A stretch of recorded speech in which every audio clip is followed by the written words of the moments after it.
चलो next chapter start कर लेते हैं, दैट इज अपना चैप्टर नंबर 11। जो अपना 11 चैप्टर है वो क्या है, कॉर्पोरेट गवर्नेंस फोरम्स हैं। इस चैप्टर में हमें कुछ ज्यादा दिमाग नहीं लगाना है, बेसिकली आपको कुछ कुछ इंडिया के कुछ कुछ इंटरनेशनल लेवल पे फोरम्स गिवन है, ठीक है, एसोसिएशंस है बेसिकली, जिन्होंने गवर्नेंस के ऊपर अपना अपना ओपिनियन शेयर करा है कि गवर्नेंस का मीनिंग क्या होता है, गवर्नेंस की क्या इंपॉर्टेंस है, अगर आप गवर्नेंस करते हो तो आपको क्या क्या बेनिफिट्स मिल सकते हैं पब्लिक में, मार्केट में, बिजनेस में, और इसके अलावा किस तरीके से गवर्नेंस को प्रमोट करना चाहिए। तो कुछ कुछ प्रमोशन के लिए भी इन्होंने यहाँ पे टेक्निक्स एंड एडवाइस वगैरह दे रखी है। तो बेसिकली कुछ भी नहीं है, जो हमने पूरे पार्ट ए में अलग अलग पॉइंट्स पढ़ रखे हैं गवर्नेंस के मैटर्स में, ये सब कंबाइन करके इन लोगों के वही रिकमेंडेशंस ही हैं, ठीक है। तो कुछ भी नया नहीं देखना है, इस चैप्टर को अगर आप एक बार रीड भी कर लोगे ना तो भी आपको समझ में आ जाएगा। बस आपको पता होना चाहिए बेसिक कि अच्छा ये वाली ऑर्गेनाइजेशन है और हमें यहाँ पे कंटेंट जो है वो एकदम बेसिक वही लिखना है गवर्नेंस के रिगार्डिंग। अभी हम देख लेते हैं, छोटा सा चैप्टर है। देखो सबसे पहले आपको गिवन है अपना आईसीएसआई। आईसीएसआई के विजन और मिशन सब लोग जानते हैं, तो वो हमें यहाँ पर गिवन है, तो इसको एक बार रीड कर लेना। अब देखो आईसीएसआई ने हमें कॉर्पोरेट गवर्नेंस पे क्या क्या फिलॉसफी दी है या क्या क्या इंपॉर्टेंट चीजें बता रखी हैं। सबसे पहले देखो क्या बोला है, corporate governance research and training. Corporate governance के लिए एक प्रॉपर उन्होंने क्या कर रखा है, रिसर्च एंड ट्रेनिंग सेंटर बना रखा है, जिसमें वो लोगों को ट्रेनिंग देंगे इस पूरे मैटर पे, जो अपने मेंबर्स हैं, सीएस हैं। क्योंकि देखो ऑब्वियसली बात है कि आजकल के टाइम पे कंपनीज में ये काफी इंपॉर्टेंट एरिया बन गया है, और जो सीएस हैं उनके काफी रोल है गवर्नेंस में, पढ़ते हैं पूरा। तो इसीलिए आईसीएसआई ने क्या स्टार्ट किया, रिसर्च एंड ट्रेनिंग उनका एक सेंटर है जहाँ पे वो मेंबर्स को ट्रेनिंग वगैरह प्रोवाइड करते हैं। इसके बाद में आईसीएसआई के अवार्ड्स भी हैं, इसको आप इंपॉर्टेंट मार्क कर लेना। आईसीएसआई के 2 अवार्ड्स हैं, एक तो है ICSI national award for excellence in corporate governance. Basic ये जो अवार्ड है ये आईसीएसआई ने क्यों दिया है कि जो भी अच्छे गवर्नेंस प्रैक्टिसेस फॉलो कर रही हैं इंडियन कंपनीज, तो जो बेस्ट गवर्नेंस प्रैक्टिसेस करेंगी उनको रिवॉर्ड करने के लिए आईसीएसआई जो है ये वाला अवार्ड देता है हर साल। ये 2 जो सबसे बेस्ट गवर्नेंस वाली कंपनीज होती हैं उनको देता है, ठीक है। और एक है ICSI life time achievement award, यानी आपने बेसिकली सिर्फ एक तो क्या होता है, हम ओनली ऑन पेपर्स लिख देते हैं अच्छा हमें ये करना है, ये करना है, ये करना है, और एक होता है प्रैक्टिकल में इंप्लीमेंट करना। तो इसके लिए अवार्ड क्या है, translating excellence in corporate governance into reality, यानी आपको सिर्फ बोलना नहीं है, आपको करके दिखाना है, गवर्नेंस को एक्चुअल में आपको प्रैक्टिकली अडॉप्ट करके दिखाना। तो एक उसके लिए अवार्ड देता है, ठीक है। इस पे क्वेश्चन आ गया था कि आईसीएसआई के कौन कौन से अवार्ड्स हैं, तो ये आप लिख देना। देखो नेक्स्ट क्या है, कोर्स करिकुलम। ऑब्वियसली बात है, अपना पूरा पेपर है कॉर्पोरेट गवर्नेंस प्रोफेशनल में, तो वो तो प्रमोट कर ही रहा है। देन कॉर्पोरेट गवर्नेंस के ऊपर एक पोस्ट मेंबरशिप कोर्स भी, यानी आप मेंबर बन जाते हो तो मेंबरशिप के बाद में आप अलग से एक पोस्ट मेंबरशिप कोर्स कर सकते हो कॉर्पोरेट गवर्नेंस के टॉपिक पे। नेक्स्ट आता है आईसीएसआई ने हमें एसएस इशू करें, और एसएस क्यों इशू करें, एक्ट को सप्लीमेंट करने के लिए, जहाँ पे एक्ट साइलेंट था। तो बेसिकली वही गवर्नेंस को प्रमोट करने के लिए आईसीएसआई ने सेक्रेटेरियल स्टैंडर्ड्स भी इशू करे हैं, ठीक है। इसके अलावा बहुत सारे पब्लिकेशंस वगैरह वो निकालता रहता है, जिसमें इंपॉर्टेंस बता दी गवर्नेंस की, किस तरीके से करना चाहिए वो बता दिया। डायरेक्टर की डेवलपमेंट एंड कैपेसिटी बिल्डिंग के लिए अलग अलग प्रोग्राम्स वगैरह भी उन्होंने बना रखे हैं। इन्वेस्टर एजुकेशनल प्रोटेक्शन में वो काफी बिलीव करता है, इन्वॉल्व है, किस तरीके से हम बुकलेट वगैरह, मैगजीन्स वगैरह इशू कर सकें अलग अलग लैंग्वेजेस में, जिससे इन्वेस्टर्स को समझ में आए कि क्या क्या राइट्स हैं कंपनीज में, किस तरीके से एक्सरसाइज किए जा सकते हैं। तो वर्कशॉप प्रोग्राम्स वगैरह भी वो अरेंज करवाता रहता है, ठीक है।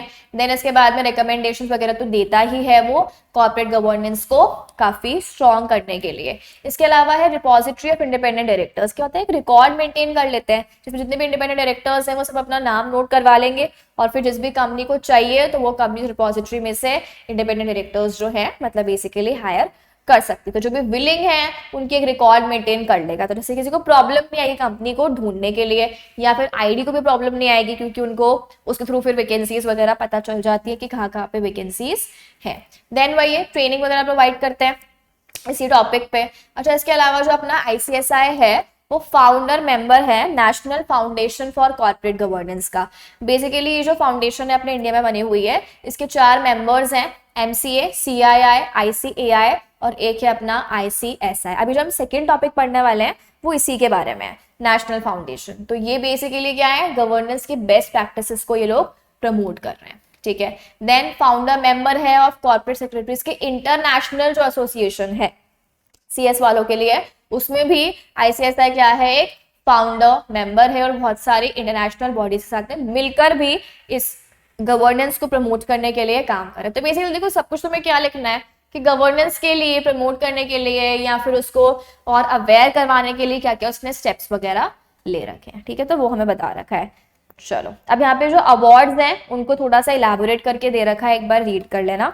इस तरीके से हमें इस पूरे चैप्टर में जैसे अपना आईसीएसआई था वैसे ही आपको अलग अलग, देखो सेकंड हमें क्या गिवन है, national foundation for corporate governance, जब भी हमने ऊपर बात की थी जिसमें आईसीएसआई जो था वो 3 अलग मेंबर्स के साथ में इंक्लूड था, ठीक है, तो वो आपको यहाँ पर अब देखो इसका विजन और मिशन वगैरह दे रखा है। यहाँ पे आपको अगेन बता रखा है कि ये जो है वो एमसीए, देन सीआईआई और आईसीएसआई, आईसीएआई ये सब है, और फिर इसमें बाद में जो अपना कॉस्ट अकाउंटेंट्स इंस्टीट्यूट था वो भी ऐड हो गए हैं और एनएससी भी ऐड हो गए हैं। तो बेसिकली वही इंट्रोडक्शन वगैरह दे रखा है इसके बारे में, एंड देन हमें गवर्नेंस के बारे में बता रखा है। देखो गवर्नेंस के बारे में आपको जो भी चीजें गिवन होंगी वो कुछ नई नहीं है, जो हम ऑलरेडी बात करते हैं वही सारी चीजें आपको दे रखी हैं।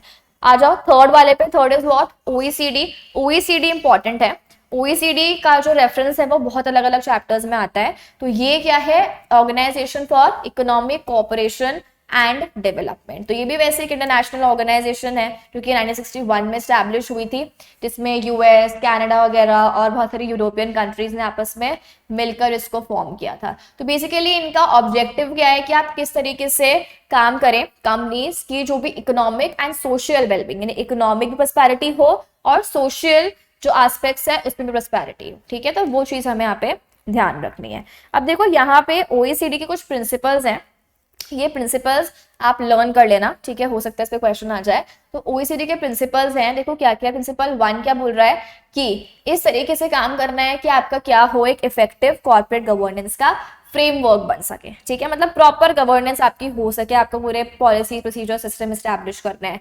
देन शेयर होल्डर्स का क्या होना चाहिए, राइट्स, प्रॉपर और इक्विटेबल ट्रीटमेंट। इसके बारे में बात कर रहे हैं institutional investors, stock markets and other intermediaries. Then है स्टेक होल्डर्स का role, disclosure and transparency and responsibilities of the board. Again ये सारे टॉपिक्स हम ऑलरेडी कवर कर चुके हैं। तो अब आप अगर ये ट्राई करो कि अच्छा इन्होंने क्या बोला है वो अलग से पढ़ लें, तो क्या आप याद कर सकते हो, अच्छा ओईसीडी में बोर्ड की रिस्पॉन्सिबिलिटीज है, अदरवाइज कंट्रीज में ये रिस्पॉन्सिबिलिटीज है, इंडिया में ये रिस्पॉन्सिबिलिटीज है, एलओडीआर में ये है, कंपनीज एक्ट में ये है।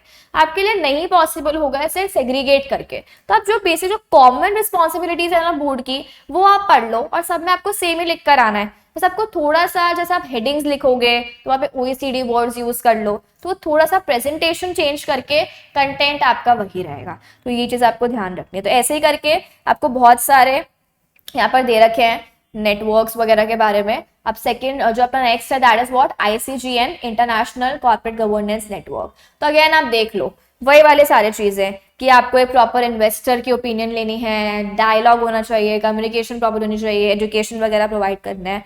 तो इसको एक बार आप है ना रीड कर लेना। कॉन्फ्रेंस बोर्ड के बारे में गिवन है एशियन, तो इस पे ना डायरेक्टली 1 या 2 क्वेश्चंस आ जाते हैं।